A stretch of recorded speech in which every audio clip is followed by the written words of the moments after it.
we're just going to kind of wrap it up and talk about our general takeaways from E3 this year, how we feel about it, who we think won, games that we're most excited for that we'll probably talk about later on in other videos, and just a general wrap up. So let's start off with the big question. Who do we think won this year in E3? So for me personally, as you might have already guessed, Nintendo won. Okay. Again, that's because I've got the biggest stake in what they're doing right now. And you were the happiest with it. And I was the happiest with the number of games and the types of games. I forgot to mention during the Nintendo video, I'm super pumped for Xenoblade Chronicles. Oh, yeah. I'm always waiting for the next like epic story-driven RPG, and it looks really good. I've played a little bit of Chronicles, Blade Chronicles. Yeah. And I know it's good, so yeah, I'm pretty pumped for that. Plus Prime, plus I liked ARMS, and of course Mario Odyssey, and a few others that were in there. Definitely Nintendo won. Yeah. For me. Okay. You? I said this in the last video. I'm just copying TJ at this point. Nintendo won for me. Again, I just enjoyed the games that they are going to be putting out. Splatoon 2 looks great. They didn't show that off at this E3, but they did have that on tournaments.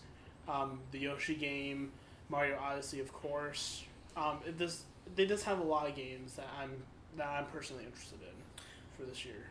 So for me, this year, it's a hard toss up for me. I was just generally satisfied with E3. So, but my three that all got the same score in the end were Nintendo, Ubisoft, and Sony. I don't think Nintendo wins it for me because there were like the other two conferences in that, and Microsoft even did have more games that I was more interested in. So for those reasons, Nintendo's not going to win it for me. Although I am happy with it, and I almost kind of like regret that out of. But I will. I think honestly, I'm gonna kind of cop out on this one. I'm gonna say that Ubisoft and Sony kind of tie for me. Again, I think they both ended very strong. Ubisoft had Beyond Good and Evil 2. It was a good way to close it out. I'm excited for it. I want to see more about it. I want more information. I hope we get some in the next couple like weeks or months or whatever. And Sony ended with Spider-Man, and that was another cool, and that's another one of my big takeaways this year. So they kind of tie for me. I think that they tied. I think they did equally well, and I think they're the ones that both won E3 for me. Yeah, without even new hardware. Yeah, pretty much. I don't go to these for new hardware necessarily. E3 in general to me is more about games. Yeah. So new hardware is fun, but I mean I got a PC. At the end of the day, I've got all the hardware I need. Mm-hmm. So, and if you have new hardware, but they don't have any good games for it, what's the point in getting it? Yeah. Although, honestly, there is a lot out there right now. Switch is having a really good year. I'm kind of glad that there's a lot of good games coming to it. Yeah, with the Wii U disaster. We forgot to mention that Rocket League is coming to Switch. Yeah, that was interesting. Yeah. You see, all of that, like things like that, convinced me. Like this E3 did one of the things that this E3 did for me was convince me that Nintendo is going to be able to hold on to its third-party support because they're showcasing it on their floors. Ubisoft and Bethesda both are showcasing the Switch on their floors. I thought that was a pretty good sign, a pretty good indicator of things to come. Yeah, and I'm happy for Switch doing well like that. In general, though, I think that this was just a decent E3. We've had some garbage E3s in the past. Yeah. We've had E3s where like the big showcase has been like, here, like you said in an earlier video, here's this car, and like I don't care about this car. I want my games. Didn't he show off like 3 cars at E3? There were a few E3s where that happened.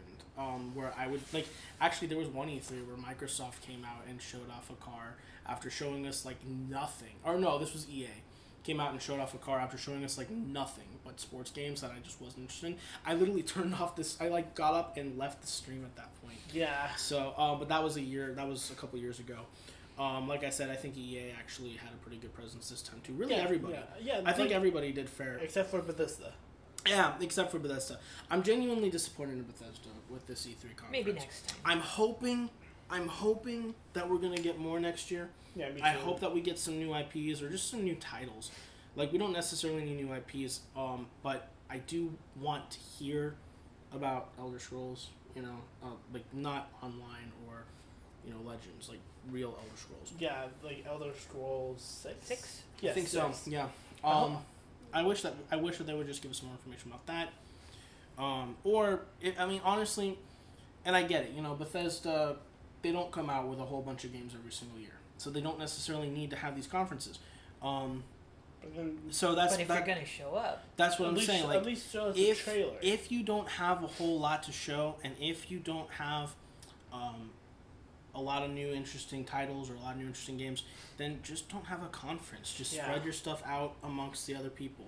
And that's what no one will. Everybody probably would have been really happy with Bethesda this year if they had done that. I think that they made a mistake this year by having a whole conference. I'm kind of wondering if Pete Hines could tell, because like we said before, he was.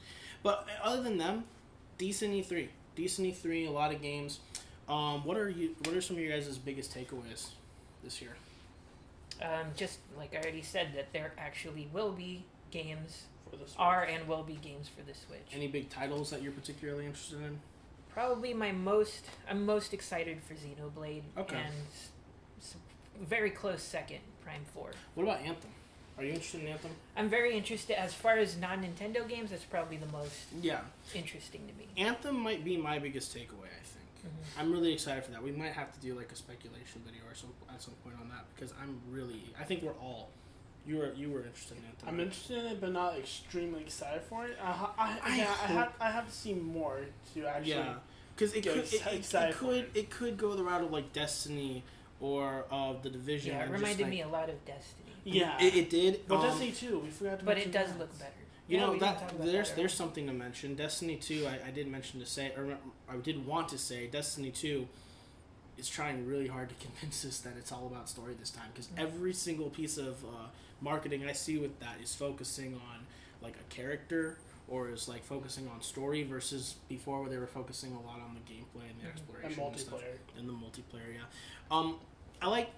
I kind of like this whole new form of games that we've got going with all of that, like the whole open world, shared world thing. Yeah.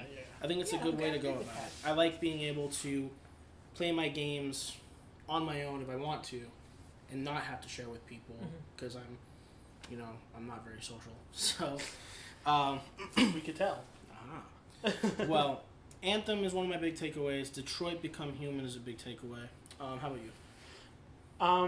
Splatoon 2, obviously. Well, the ones that were actually showcased for the E3. Probably Mario Odyssey. Okay. And anything not Nintendo, like outside Nintendo? Detroit Become Human. Okay. Days Gone, that looks interesting. Yeah, Days Gone's another one. Skull and Bones. The Skull and Bones and Pirate Waves one. Sea of Thieves. Sea of Thieves. Pirate Waves. That's a good code name for it. Pirate Waves. Yeah. And I think there's obviously more, but I've got a whole list of. I think that's enough though. Well, we got a lot. Like, we can honestly probably talk about any of these games in another video. But I think that this was a good E3. I think we took away a lot this year. Let's give a final rating for just E3 as a whole. Probably an 8. Okay. Yeah. That's decent. I think that's fair. I personally would say 7. Maybe push up to 8.